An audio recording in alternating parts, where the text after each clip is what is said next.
All right, so do we have any questions before we start today? All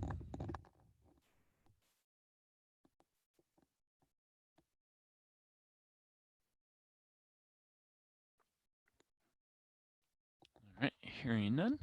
Today we're going to cover section 3.7, which is talking about rational functions. So basically we're looking at fractions and things like that with polynomials. Now the first thing we need to kind of discuss is we've looked at this a little bit, but it's called arrow notation, and it's used to describe how the values act as they approach from different directions. So in that first case, we have x approaching a from the left side, and basically that's how it's written. X approaches a from the left, and x is going to be less than a, but it's close to a. So you're going, if we have a asymptote, so basically if we have something like, we're going to write here, like this, if we have some kind of an asymptote here, what we're going to do is we're going to be approaching a from the left side. We're not going to get to it, we're going to approach it and get close to it. And you'll see what we're going to talk about when we do different functions eventually. And this one is x approaches a from the right side. And so this time we're going to go approach from the right side. We're going to get close to it, but we're never actually going to get right to it. We're just going to get right to the next thing. So if, this is a negative, maybe say 2, then, if we're approaching from this direction, we'll get to a negative 2.000000001. And if we're coming from this direction, we're going to get to a negative 1.9999999, but we'll never get actually to that point of negative 2.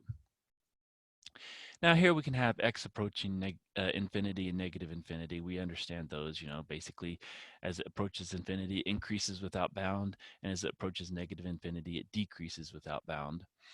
Then we have the f of x approaching infinity, as well as approaching the negative infinity.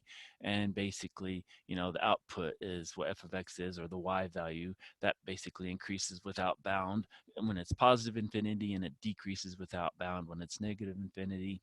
And then we have our function f of x is approaching a, basically, so the output approaches a, so whatever that a value is. So those are kind of some of the notations we're going to be writing here. And the two toolkit functions that are used are going to be the 1 over x and 1 over x squared. Now the 1 over x, this is in our book, and so I'm not going to discuss it, but because you can read that. But 1 over x squared, the reciprocal squared, I'm going to do most of my discussions about that as far as what we do in class. So to read about the 1 over x, you can look in your book, and then we'll, like I said, discuss this one. So what does 1 over f of x look like? Well, it's our toolkit function. And so basically, we have the x and y axis, which is the really thin purple line, and that's what it is. And then we have these dotted red lines, and these are different asymptotes. We have the horizontal asymptote, which is at the y equals 0. We have the vertical asymptote, which is at x equals 0. And then our two parts of the function drawn on each side. And so what happens is, this one keeps going up and up and up, and it never touches that asymptote. It gets really, really close. Same thing as going down here. It gets close, but it never touches. And same thing here. It goes up to infinity, and here it goes out to infinity. And so what we can write is, as x approaches 0 on the left side, so getting close to 0 here, it's going to go, f of x is going to get close to infinity. Okay. Now it's never going to actually reach 0, but it's going to get close. Now on the right one, as x approaches x going to 0 from the right side, f of x again is going to go to positive infinity. Now down here, this gets really close to 0, but it never reaches it. And so as x approaches negative infinity, f of x is going to approach 0. And then here, as we go this direction, as x approaches positive infinity, our f of x is going to approach 0. Again, there's not going to reach it, but it's going to get really, really, really close. Okay. And again, those are our horizontal and vertical asymptotes. And at y equals 0 is the horizontal, and x equals 0 is the vertical. And that's at just the 1 over x squared. If we have anything else, then our asymptotes are going to be moving depending on what we move. Now, what is that vertical and horizontal asymptote?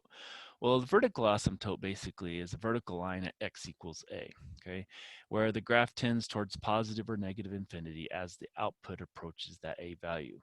And again, we write that as x approaches a, so whatever our asymptote is, the f of x approaches infinity. And so that's what we saw as this, as the value got close to this one, we approached infinity here, and we approached infinity here, okay?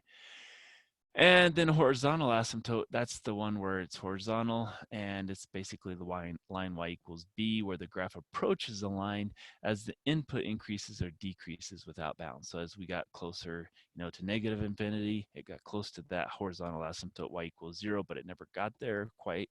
And the same thing as it reaches positive infinity for x, that output was close to 0, but was not ever exactly equal to 0. And the 0 is what that b is equal to.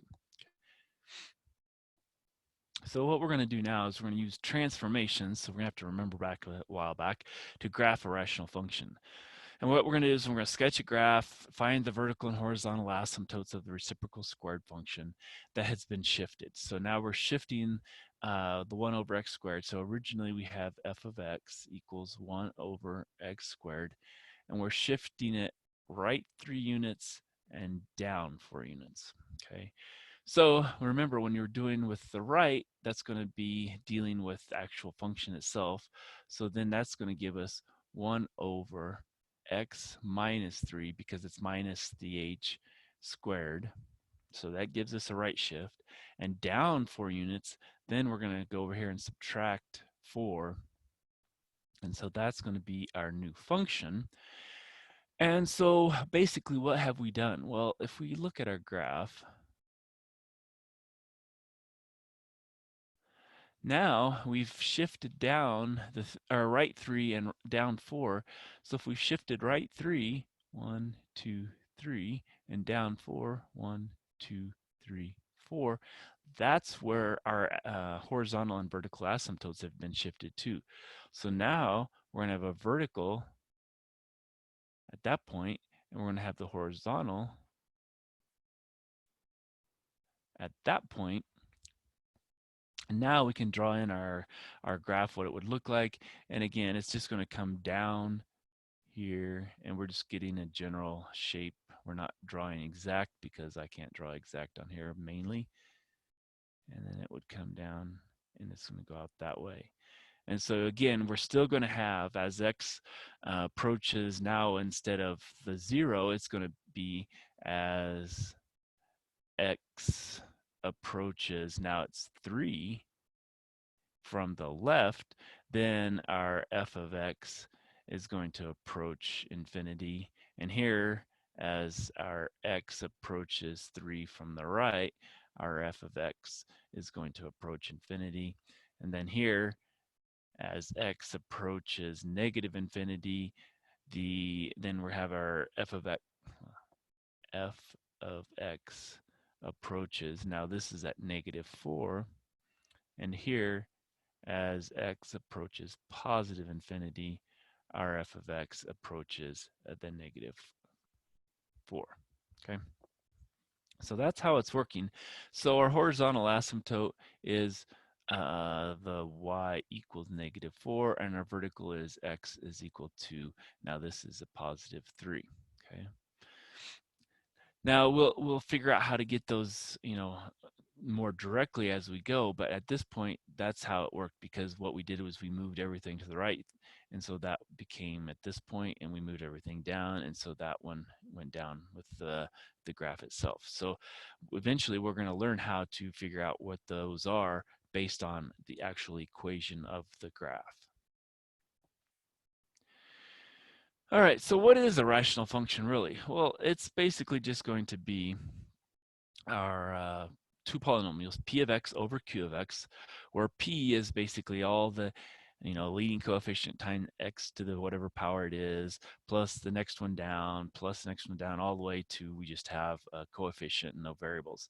And our q's, we're going to have the b's to the time b sub q times x to whatever q power is, and on down until we have b1 x plus b0, whatever those are.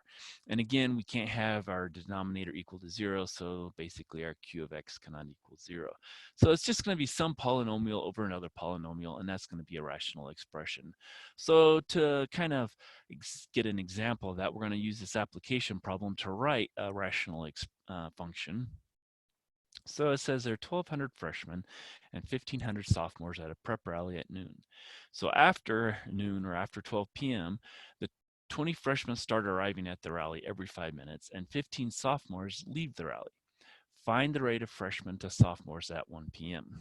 All right, so let's start writing what we have. So let's say our f of x, which was going to end up being our p of x, and is going to be equal to, well, how many freshmen are there? There's 1,200.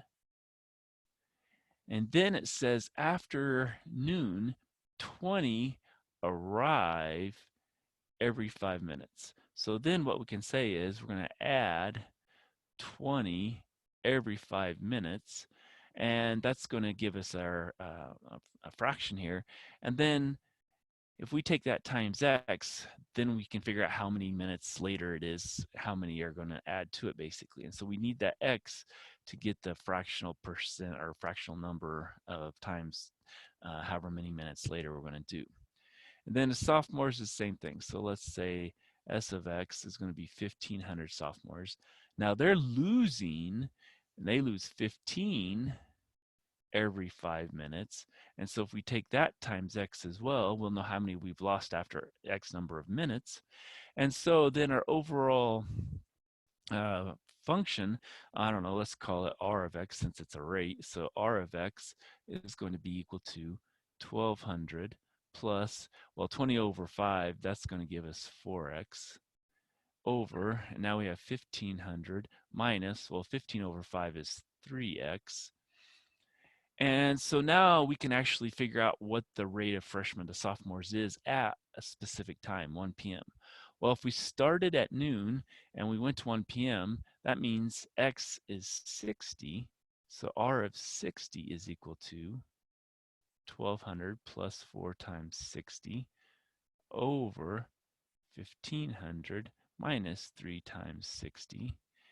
And if we plug all that into our calculator, I get the following. I get 1,200 plus 4 times 60 divided by 1,500 minus 3 times 60.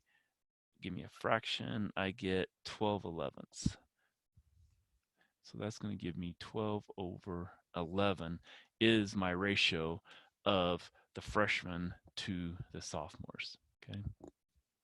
But what we can see is at this point here, that's our p of x, that's our q of x, and so then r of x here is a rational function.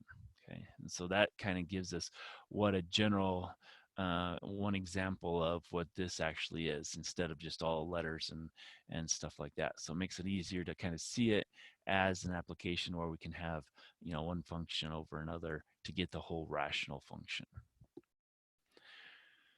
All right, so next thing we're going to do is we're going to look at the domain. How do we find the domain of a function? Well, basically, it's going to, all real numbers are going to be in the domain, except for those that cause our denominator to equal 0. So how do we find that then? Well, in this case, what we're going to do is we're going to set each of those equal to 0. We're going to use a zero product rule. And so we're going to say x minus 1 equals 0, and x minus 5 equals 0. So x equals 1 or x equals 5.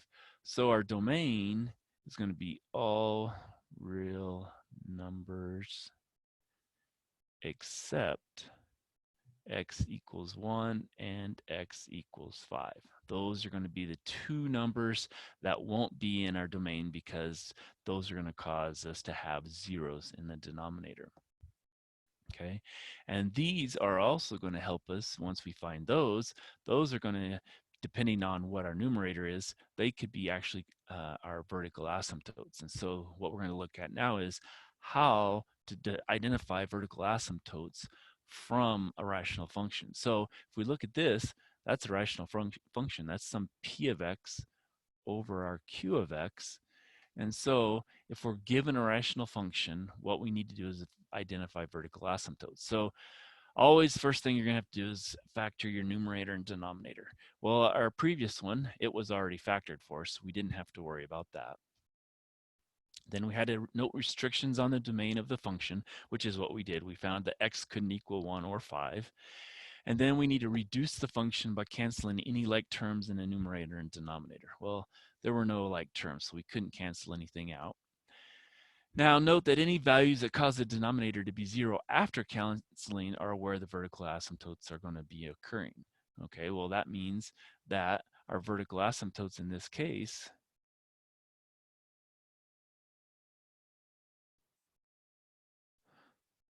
are at x equals 1 and x equals 5. So those are our two vertical asymptotes. And then note that there's some restrictions here. Any asymptotes that do not occur are called removable discontinuities. So if you'd actually had, maybe 3 things here in the denominator, one of them canceled with something in the numerator, that's going to be called our removable discontinuity. And basically what it is it's going to be a hole in a graph. So well, giving another kind of a longer definition, so removable discontinuity occurs in a graph of a rational function at x equals a, so basically any a we've solved for in the denominator, if a is a 0 for a factor in both the numerator and the denominator. Now, they state if a multiplicity is more in the denominator, then there's still going to be an asymptote at that value, but that's kind of one of those givens because it's left in the denominator. So by the previous thing, it said if there's anything left in the denominator, it's going to be an asymptote. And so, that multiplicity being more in the denominator really kind of doesn't make any sense as far as, once you find that everything after canceling, if it's still there in the denominator, it's still going to be an asymptote. So I think that one's kind of a redundant thing, but I put it in there in case you read about it and saw that, what does that mean? So what we're going to do is we're going to go and get a new rational function, and we're going to basically follow all these and then find the asymptotes as well as any discontinuities there. All right, so what we have here, we've got difference of squares in the numerator, and then a trinomial that can be factored as well. So let's look at factoring this. X squared minus 25. Well, that's going to be x plus 5 times x minus 5 because it's a difference of squares. Now here we can factor out an x, and that leaves us x squared minus 6x plus 5. And so what we can do is we can factor that into, it looks like we have x minus 5, x minus 1, because if we multiply that back out, we're going to get minus 5x minus 1x, which is minus 6x, and a minus 5 times a minus 1 is a plus 5. So now we have our factored form of our rational function. And so let's first find our vertical asymptotes and all the different zeros and everything else. So let's find our domain. That's going to be probably the most important thing to do. So that's all real numbers except, and then now we need to find what the except is. Well, if we set this equal to 0, we have x equals 0. If we set this equal to 0, we have x equals 5. If we set this equal to 0, we have x equals 1. So our domain is all real numbers except those 3. Now, when it said to find vertical asymptotes, what we needed to do was cancel. So let's see if I can change a color here and get a different color to cancel so we can still see what we have. And I think the only thing that cancels is those x minus 5s. Okay. And so when we do that, our vertical asymptotes are what's left in the denominator. So our vertical asymptote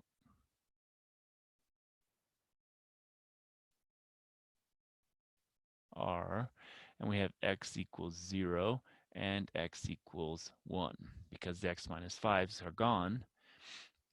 And the x minus 5s that canceled, those are what's left over. Those are our removable discontinuities.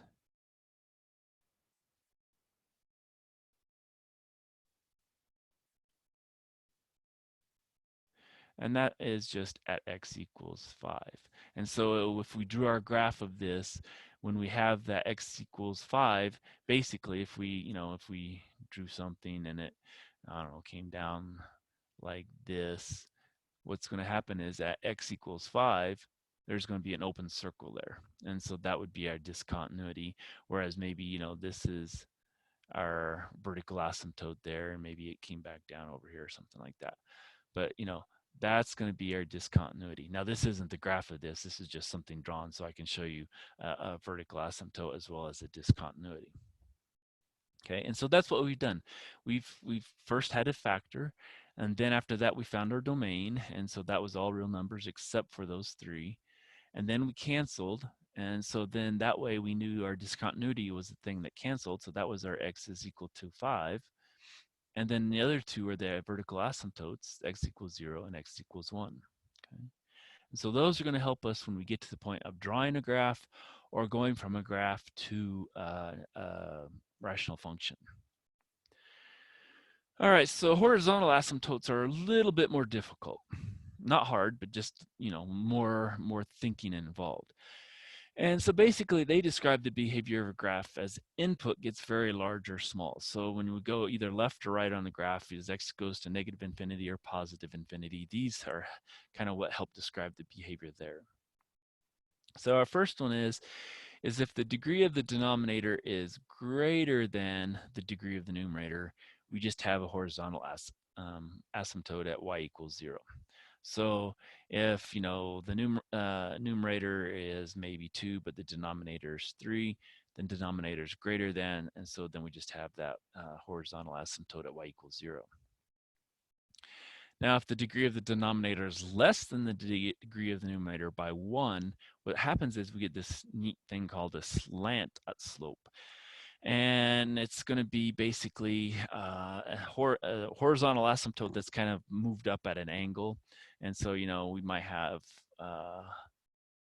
something that looks like that. It's going to be our asymptote. It's not horizontal, it's not vertical, it's called a slant one.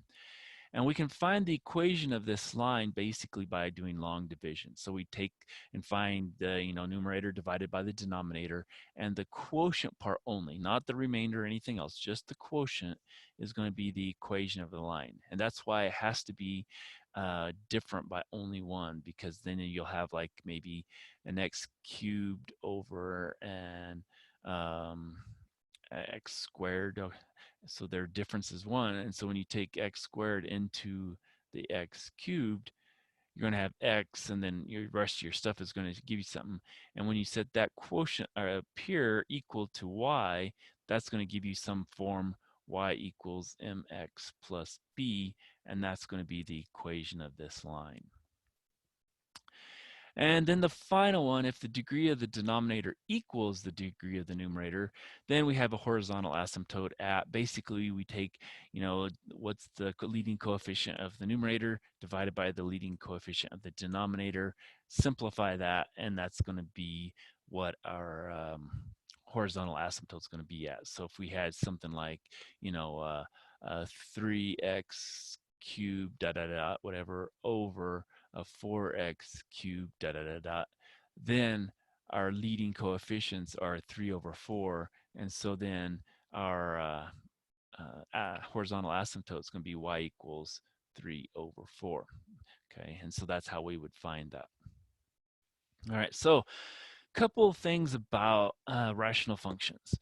The graph of a rational function is never going to cross a vertical asymptote. So it's not going to cross a vertical, but it can or cannot cross a horizontal or slant.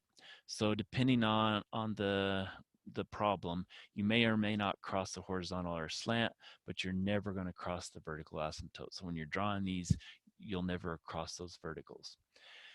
And another thing is rational functions may have many vertical asymptotes. So you might have like 5 depending on the actual equation, but you're going to have at most one horizontal or slant.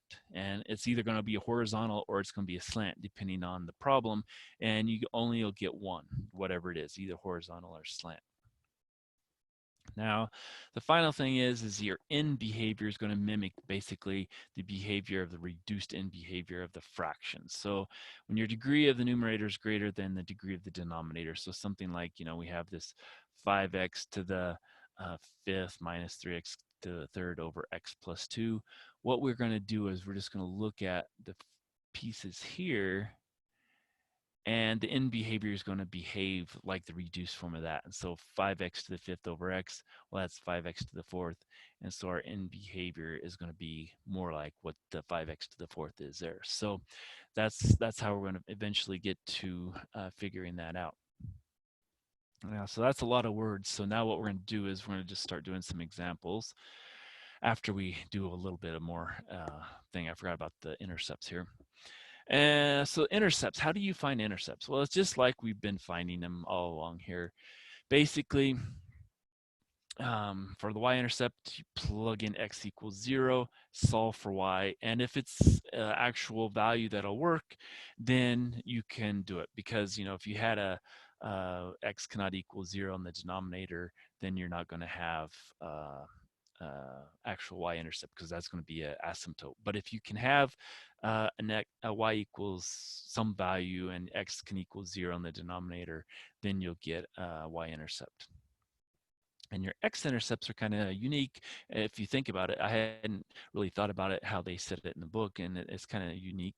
But basically, the x-intercepts are going to occur where the inputs cause the output to be 0. And so if you think about a fraction, when can a fraction be 0? Well, the only time it can be 0 is when your numerator is 0.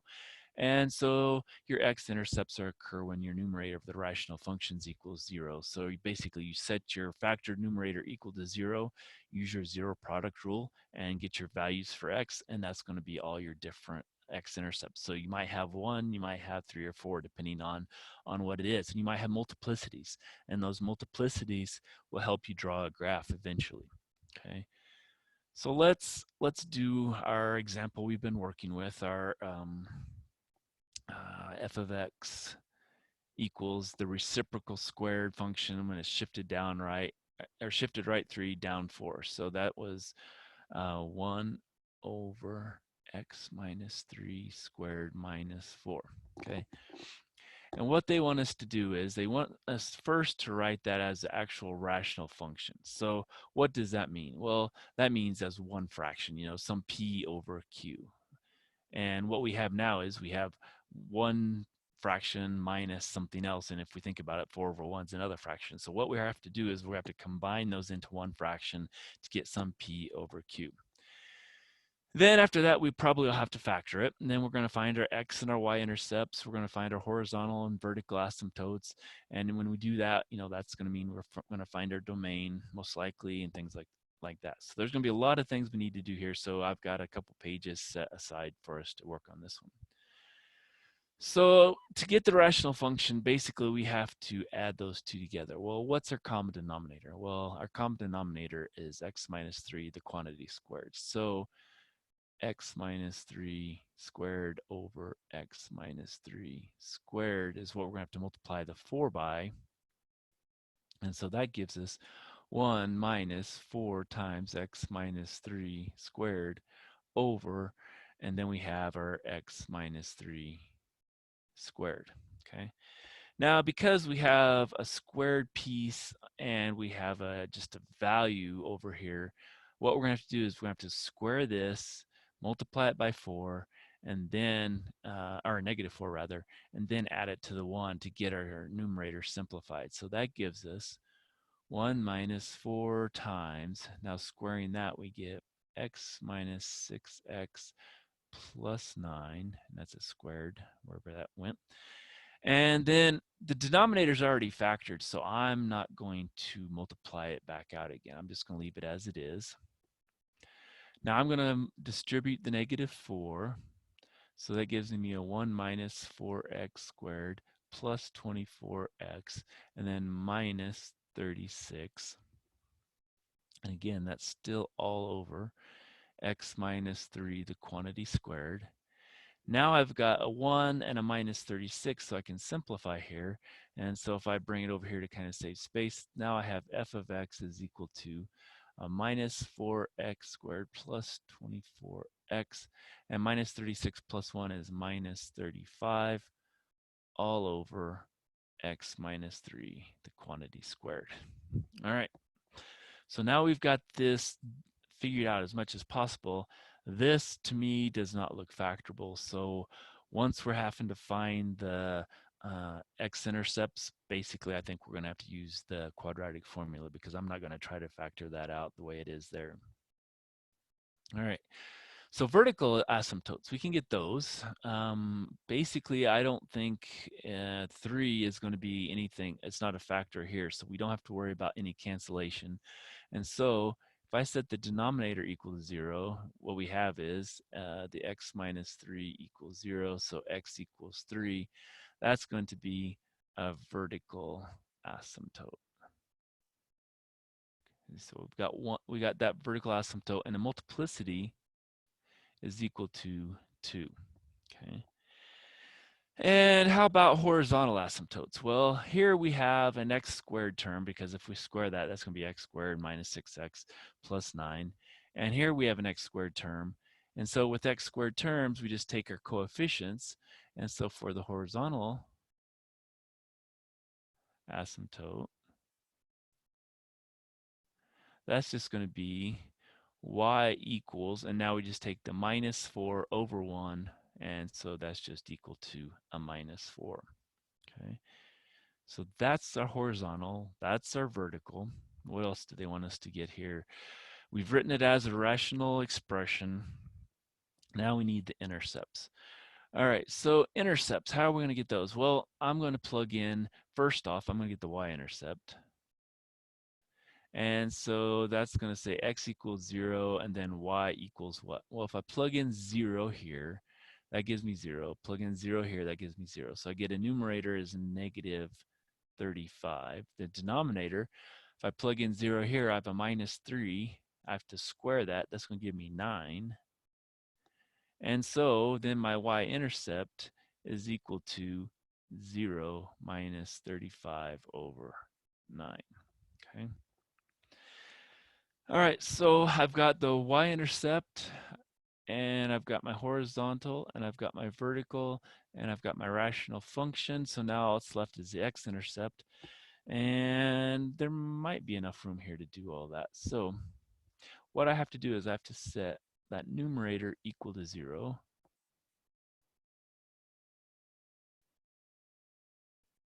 And solve.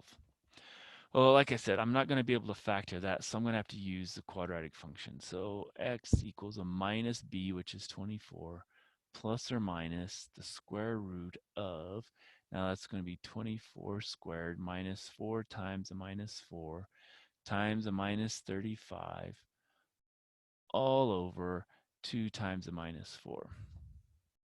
Okay, so that is equal to x equals minus 24 plus or minus. Now I have to plug all that into my calculator. So 24 squared minus 4 times negative 4 times negative 35. That gives me underneath the radical, where's my thing? Square root of 16 all over negative 8. So that gives me minus 24 plus or minus, well, the square root of 16 is 4 all over negative 8. So if I have that now, minus 24, let's see, minus 24 plus or minus 4 over negative 8, and those are going to be what my x's are equal to. Then I have a minus 24 plus 4, so it's going to be a minus 20 over minus 8. And if I have the minus, it's going to be minus 28 over minus 8. And so if I reduce that, that's going to be 20 divided by 8. 20 divided by 8 is 2.5. And 28 divided by 8 is 3.5. And so my two x-intercepts are going to be 2.50 and 3.50. Okay. So now I've found all the items I need. The two x-intercepts. I have over here, I've got the y-intercept. I've got the horizontal asymptote, the vertical asymptote, and the rational function, all starting from just our original function before we had to go and simplify it into that rational expression. Okay. So things, there's a lot of stuff to do, but none of it's really hard as far as all the math goes. I mean, you can plug all this into your calculator and get your values pretty easy. This one, when you plug in zeros, you just get that negative 35 over negative 3 squared, which is, the negative 35 over 9. So that's not hard. So just being able to remember everything as you go down is really going to be the trickiest part of all of this. All right, so let's do the next thing. And so the next thing to do is sketching graphs. Now, to me, going from the equation to the graph is harder than going from the graph to the equation. Other people are going to find it's the other way around. And so, this is one of those things, depending on how your brain works, you're going to go one way or the other easier. So given the rational function, we want to sketch a graph. So first we need to evaluate the function at x equals 0 to find our y-intercept. Okay, so that's our first thing. Then we're going to factor our numerator and denominator. And for factors in the numerator that are not common to the denominator, we're going to determine where each factor of the numerator is 0, and we're going to find our x-intercepts. So that's going to give us our x-intercepts. Then we're going to find any multiplicities of the intercepts to determine the behavior of the graph at those points. And then for factors in the denominator, note any multiplicities of 0 to determine the local behavior. And then also for the factors that are not common in the numerator where you cancel them, those are going to be your vertical asymptotes. Otherwise, you're going to have, if the ones that cancel, those are going to be your removable discontinuities, as we show in the step 6 here. And then after that, we're going to compare the numerator and denominator to determine if it's going to have a horizontal or slant asymptote where it's at. And so, is it greater than 0? Is it equal to 0? Or is it less than 0? Comparing the two numerator and denominator degrees. And then after that, we're going to sketch our graph. Okay, so there's, all the things we've been kind of doing along the way, is basically what we're doing here. We have to get the rational function, we find our vertical and horizontal asymptotes, we find our intercepts, x and y, and then after that, basically we're going to sketch a graph. So at this point, we could have, sketched this graph, but what we're going to do is we're going to move on and get some different kind of functions to look at. So this one's really nice. They've already factored it for us, so we really don't have to worry about anything here. And we can see, before we start, this has a multiplicity of 2, as does this. Okay, so that's going to help us figure out some things. This one just has a multiplicity of 1, as does this one. And again, those are going to help us get to the determine kind of endpoint behavior. Now, what is the degree of both of these? If we square this, that'll be an x squared plus, the 4x plus 4. And if we multiply it times x minus 2, then it's going to become x cubed. And so we're going to have an x cubed in the numerator. And the same thing down here, it's going to be an x cubed. And so if we think about this, this is a 1 over a 2. And so since we have x cubed over x cubed, the numerator and denominator degrees are equal. So that tells us our horizontal asymptote is going to be equal to 1 over 2.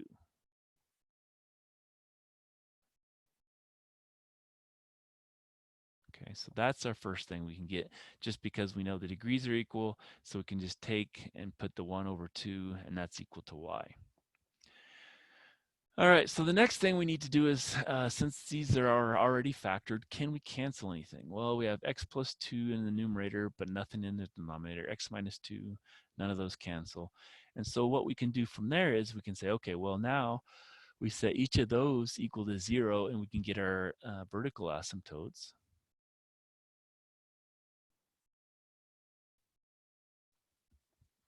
And so what do we have? Well, x minus 1 equals 0, so we get x equals 1, and here we get x equals 3. And so those are two vertical asymptotes. And this one again is multiplicity of 2. This one is multiplicity of 1. We'll just leave it as that. The ones that really count are the ones that have multiplicity of 2. We probably should do our domain. Our domain is going to be all real numbers, except the x equals 1 and x equals 3. Okay. We can get our y-intercept by saying x equals 0 and simplifying. So if x equals 0, then we have 2 squared times negative 2 over 2 times negative 1 squared times negative 3. And so when we take this 2 squared is 4 times negative 2, that's going to give us a negative 8. Here we have a negative 1 squared, so that's going to be 1 times 2 is 2 times a negative 3, that's negative 6. And so that's going to give us, if we reduce that, a 4/3. And so our y-intercept is going to be 0 4/3. Now our x-intercepts, we set the numerator equal to 0. And so then that's going to be 0 equals x plus 2 squared times x minus 2. And so here we get x equals a negative 2, and we get x equals a 2. And this one we have a multiplicity of 2. Okay, and so our intercepts are going to be minus 2, 0, and 2, 0. Okay. And let's see, what else do we know? We've got our vertical asymptote, we got our horizontal asymptote, we got our intercepts, we got our multiplicities. So now I think it's time to think about drawing. And so this is the part, like I said, is the hardest. First off, just drawing the pictures. All right, so we've got a horizontal asymptote at 1/2. So I don't know how, let's see, we have a half. Let's put these in terms of halves. So that's 1/2, that's 3/2, that's 1. So the same thing down here. It's negative 1/2, negative 1, negative 3/2.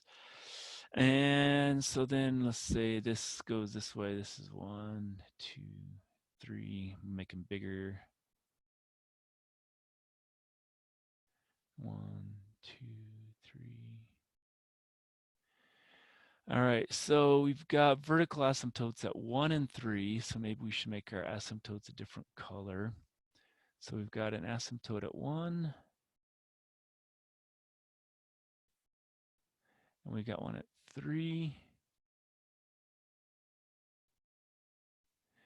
We've got the horizontal at y equals a half.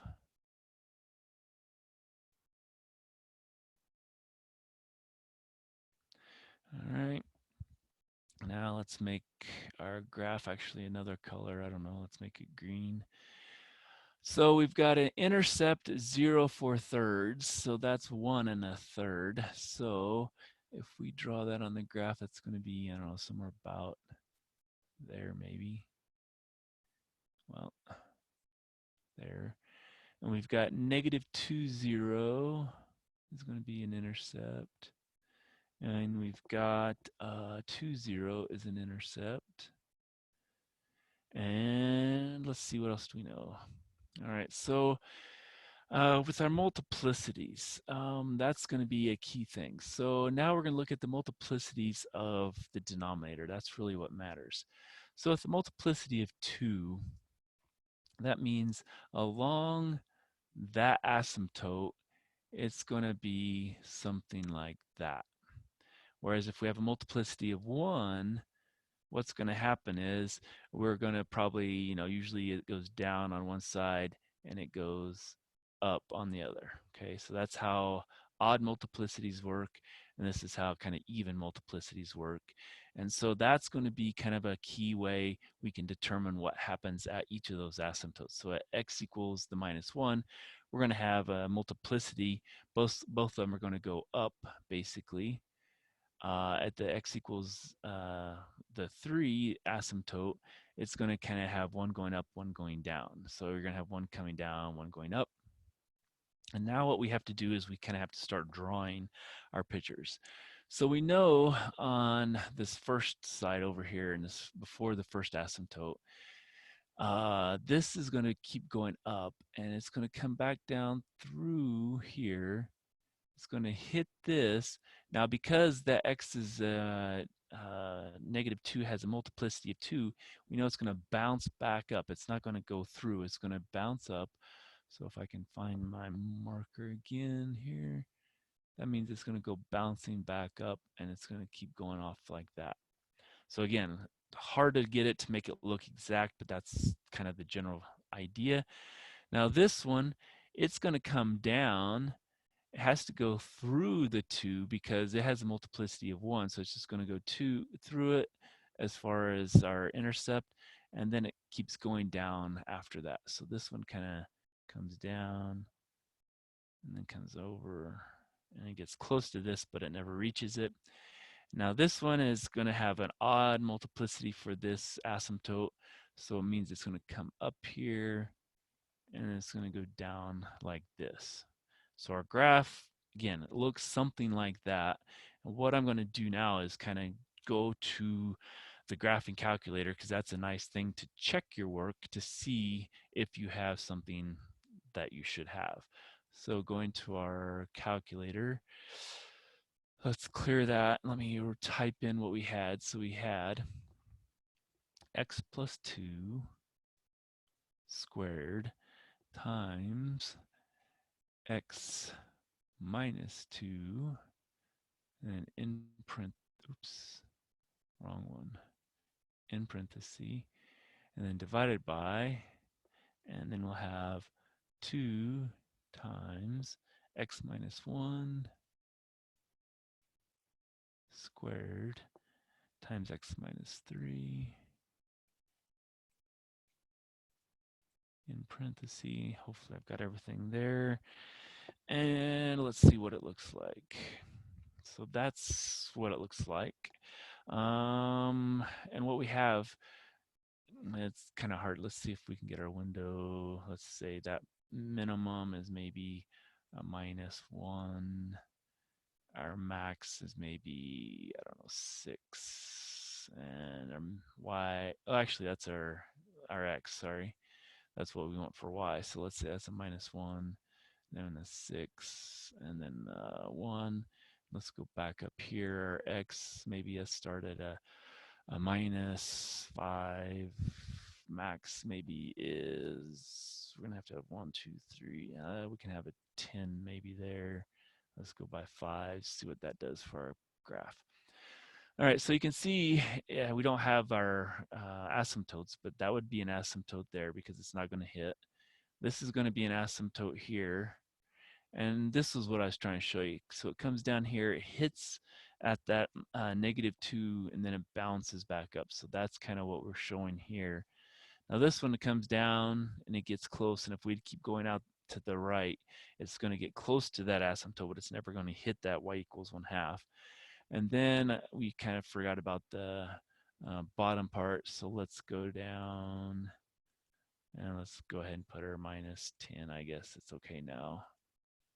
And so then we can kind of see that it goes kind of like that. It crosses and it goes down, and then our asymptote would be right there, and our other one would be right there. Okay, so, again, we've got a general idea of what it looks like. We've kind of plotted it by hand. Again, it's not always going to be perfect when you're drawing by hand, and so that's one of those things that's just something that I can't do, and I don't know anybody who can draw very well on these kind of problems. Okay.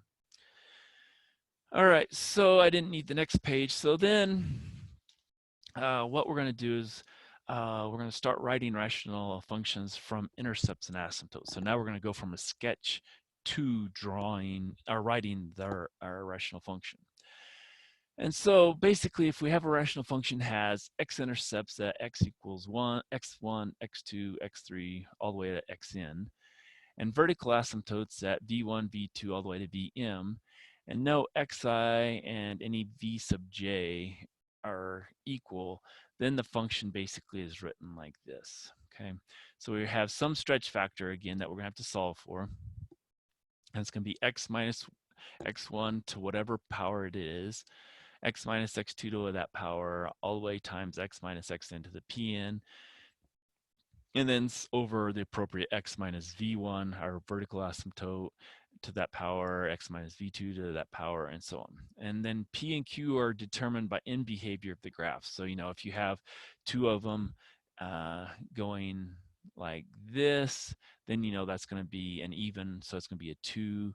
But if it's, you know, if we have a thing like that and we have something like that, then we're going to have odd behavior, so it's going to be a power of 1 for the denominator. And for the numerator, you're going to know the powers, because if it comes down and touches and goes back up, that's going to be a 2 degree. But if it comes through, that's going to be a 1 degree. So that's going to be kind of how we're determining it. And so we can write the different factors depending on, you know, our x and y intercepts, and then we have to solve for that a value.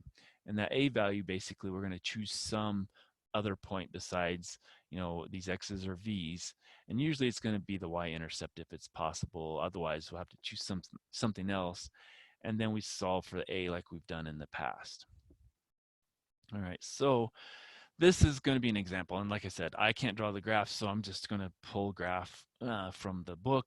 And we have to actually write the equation of the function based on this graph. All right. So what do we know? Well, what we know is, based on kind of looking at it anyway, is we have that number, and we have that number. And so the y-intercept is equal to, and that looks like 0, 1/2. That's what I'm going to guess. And a lot of these, you know, if it's really not obvious, then they'll tell you. But if it's sort of obvious, they won't tell you, and they'll assume you know what it is. And then we have an x-intercept, and that's equal to 0. Okay. Now, what else do we know? Well, we have vertical asymptotes.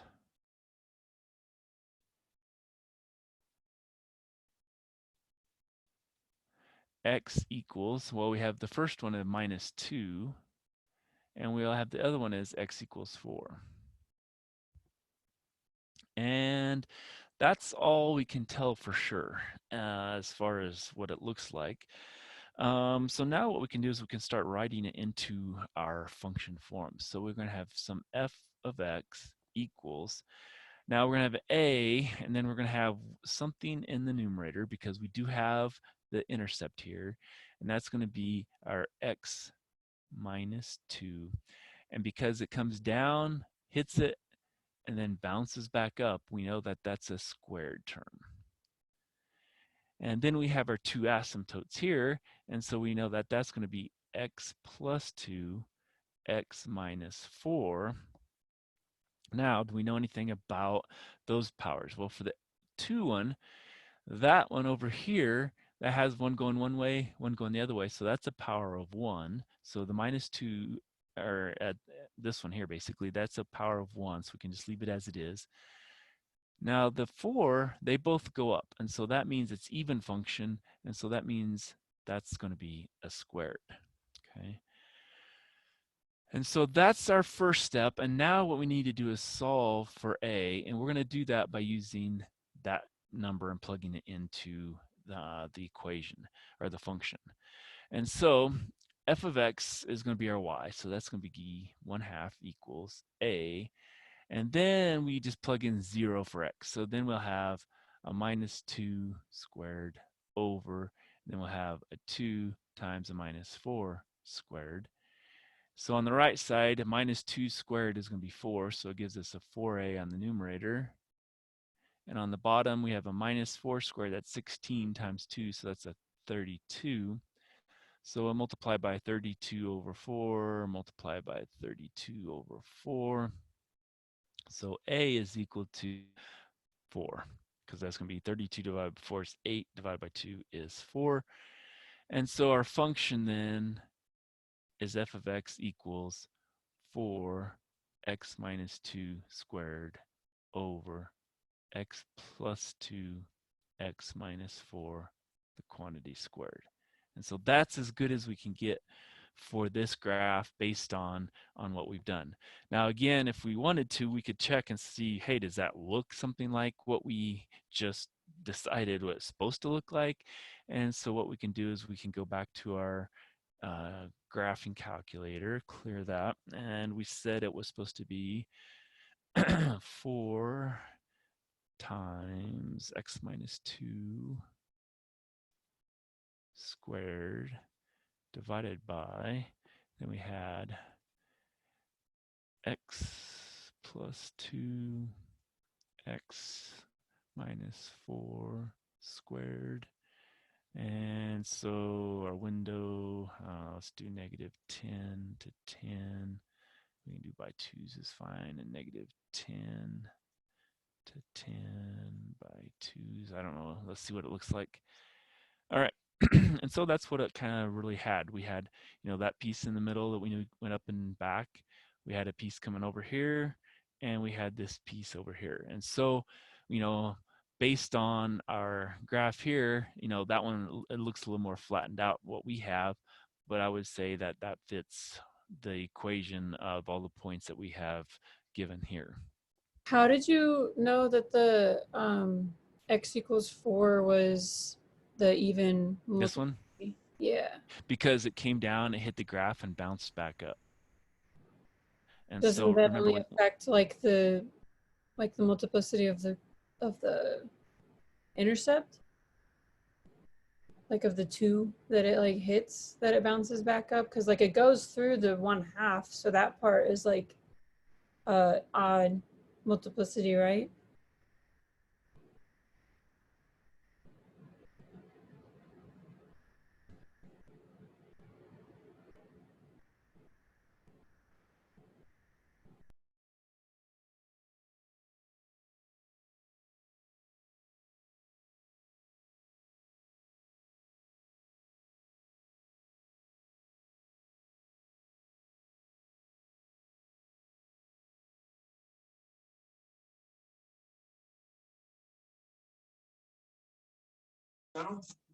Yeah. Are you using shell gasoline? You can get that there. You can't get it here.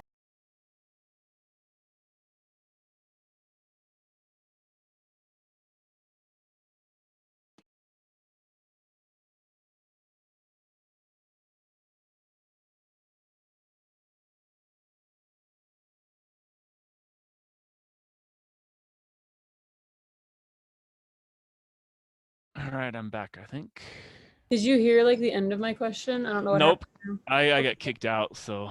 So like why, so like it crosses that 1/2, which means that part is the odd multiplicity, and then it bounces off the 2, which means that part's the even. But like, how do you know that the asymptote of 4 is Oh, that's even because they both are going up.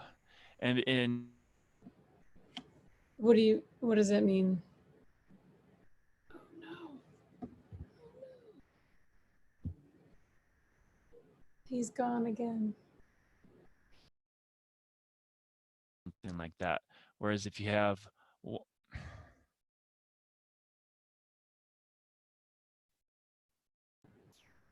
I don't know what's going on, but you're cutting out for the yeah, entirety of it. Zoom keeps kicking me out or something here. I don't know what it is. But okay, so when you have the 1 over x squared, that's, you have your asymptote down the middle, and you have both of them going up. And if you had the negative, then they'd be both kind of going down. Whereas the 1 over x, your asymptote is right here. And what happens is one side goes down, one side goes up. And so that's kind of like what we have on this one. We have one side going down, one side going up. And so that's going to give us the single multiplicity, because that's 1 over x. So that's the single multiplicity, just the 1. And when you have the x squared, you have both of them going one direction. So that's the x squared is going to be the even multiplicity of 2. Okay, that makes sense. Okay. Yeah, and I think, like I said, this one's a little easier trying to get to the equation, because a lot of times there's not a lot they can do as far as, making things, but they can make a lot of different rational functions and make it a lot harder to go and actually draw the functions going the other direction. So when you go from the picture to the rational function, it's usually a lot easier, because they give you the turning point and stuff like that, the 2, and then it's even multiplicity, so you have that one is going to give you the the squared part, and so it's going to be I think most often it's going to be easier going, you know, from a picture to an equation, and that's the way it's going to be, probably how it's going to have to be on the test, because I'm not going to be able to see your graphs as far as, you know, what you drew there. So that's going to be So kind you're of not gonna have test questions where we have to draw the graph? probably not, just because people, it's hard to draw, you know. I think I might change my mind. We'll find out as we move kind of going on, because I'm going to try to type the test into mom, and so then it's going to kind of be graded within mom, and it's going to be that way, and then you can send me your work that way, and I can see what it looks like. But then it's going to be either right or wrong. It's going to be a lot easier, I think, for working in mom that way, because you've done a lot of work in mom, whereas with the Moodle, there was a lot of I think typos and stuff like that that were due to just how Moodle worked versus mom. So Okay. all right, so let's do some applications. What we have here is we have a large mixing tank currently contains 200 gallons of water, into which 10 pounds of sugar have been mixed. A tap will open, pouring 10 gallons of water per minute into a tank. At the same time, sugar is poured into the tank at a rate of 3 pounds per minute. Find the concentration of sugar in the tank after t minutes. Well, this is another one where we're going to have some rate function, some r of x. And so we have to kind of come up with what our numerator is and what our denominator is. So our numerator is going to be basically our sugar, because we're going to have number of sugar, pounds of sugar per gallon of water. So we initially had 10 pounds of sugar, and we're going to add, it says 3 pounds per minute. So 3 times some t, okay? I guess I should use t here probably, since it's time. And now water, we started with 200 gallons, and we're going to add in 10 gallons per minute, okay? So however many minutes it is going to be what our new rate is. And so basically that gives us our function, the concentration. I guess, you know, maybe to be more technical, it could have been C of T, but, you know, R of T, some rate, because it's pounds per gallon or whatever, so that's a rate. But that's a concentration, and so it's the number of pounds of sugar over the number of gallons of water, and that's how we figured it. We, you know, starting amount, and then plus what we're going to add per minute, and then the starting amount plus what we're going to add per minute. And so that's all we had to do. And then if they said, what is it after, you know, I don't know, 100 minutes, you would just take 100 and here, multiply it, add it all together, and then that would get you your concentration in pounds per gallon. And so that's all you needed to do, is set it up in this case. The next one says, okay, well, now we've got a concentration of a drug in a patient's bloodstream T hours after injection is given by this rational function. And so they give it to us this time. And what we have to do is use a calculator to approximate the time when the concentration is the highest. All right, so that means we're actually just going to type this into a calculator. So let's go over and get to our calculator. And let's clear out this. And now we had, the function was 100t, but we're going to use x just because that's what the calculator has, divided by 2x squared plus 75. Okay, so that's what our function looks like. And it says use a calculator to approximate time when the c is the highest. All right, so, you know, over here, basically time 0 is really all where we need to start with, because that's where it's going to be. And we can go to maybe, I don't know, 50 to kind of see where it is doing. And let's go by tens. And so that's what our graph looks like. You know, we take it, it starts building up in our body, it reaches some max, and then it starts dropping off to 0 as time increases. And so what we need to do is use our trace function, or our second calc function, and find what the max is. And so we just use number 4. And so it asks, what is the left bound? Well, we're going to go back over here. And again, you can get close as you want, but I'm just going to say, okay, well, that's my left bound. Then I can go all the way over here and say, well, that's going down already, so that's my right bound. And somewhere in here, that's my, you know, guess. And they tell me that my time, which is x instead of t, is going to be at 6.2, and then the concentration is going to be 4.08. So on our thing here, basically what we find is the time was going to be 6.12 hours, and the concentration at 6.12 was going to be equal to 4.08, and they don't tell us what the units is there, and that's going to be the concentration. So what they asked for was approximate the time when the concentration is the highest, and so that is really all we had to do, and it was all based on, can you plug into calculator and use your calculator to find it. Okay, so that was one of those nice ones where we get to use technology to help us. And the last one I'm going to do here is also going to let us use technology. And it says an open box with a square base is to have a volume of 108 cubic inches. And we need to find the dimensions of the box that will have a minimum surface area. Let x equal the size of the base. So let's draw what we have. So we have some box. And so then, let's see, that's going to be,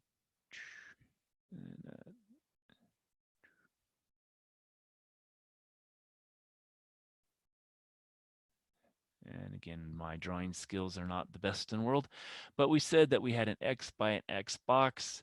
And so what we need to do now is basically we need to, it looks like, find the height, because we don't know what the height is. And it doesn't say it's a square box, it just says a square base. And so we're just going to call that h. So what we know then is our V of volume is equal to pi. Well, I guess this is not a circle, never mind. I always like using circles because they're pies.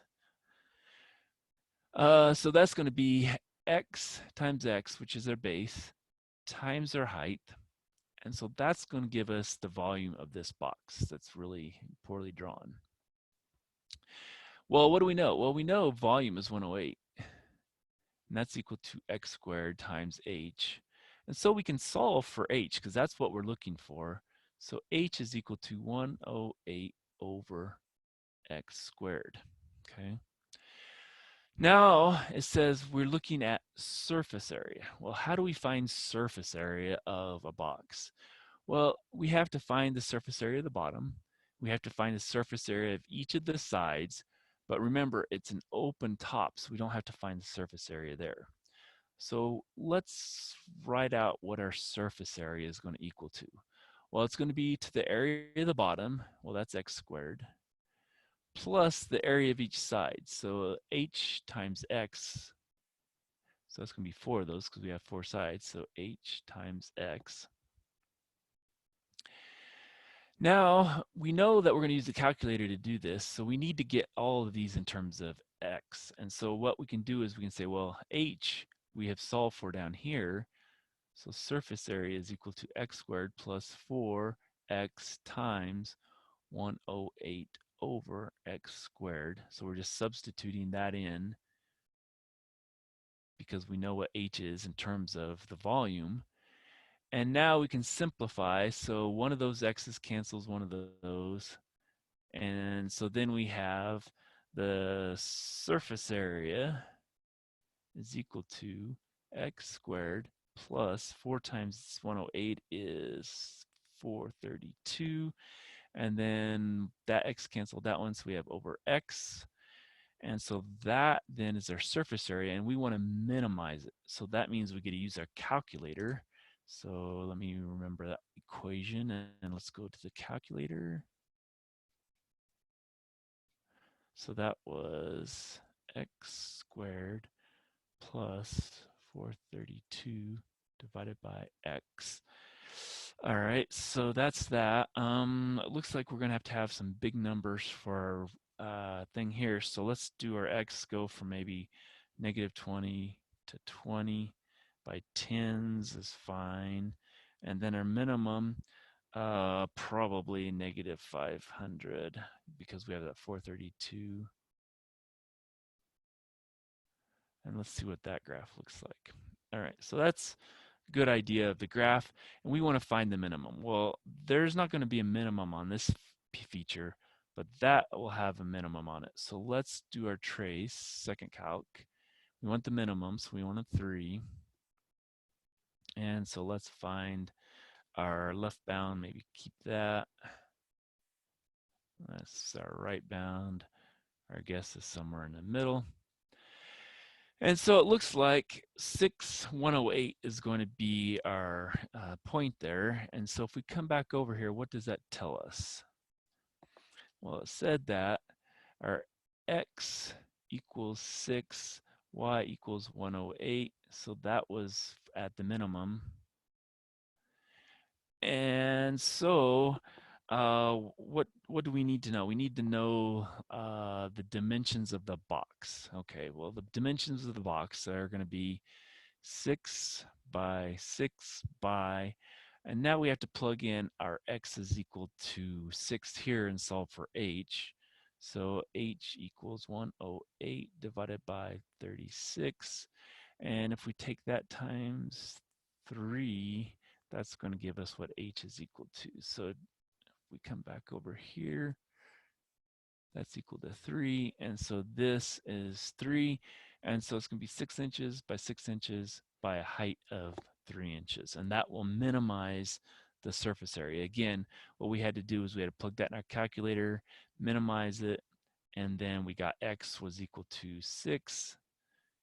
That gave them the value of y is 108, and so that's the surface area at that point when x is equal to 6, and that's the dimensions of our box. All right, so that should be all that I have for today. What I'm going to do is I'm going to make a bigger video, basically, and kind of give a lot of more examples, because there's a lot of examples I can go through and kind of give, and hopefully you'll be able to watch that on YouTube later today. Have a good one.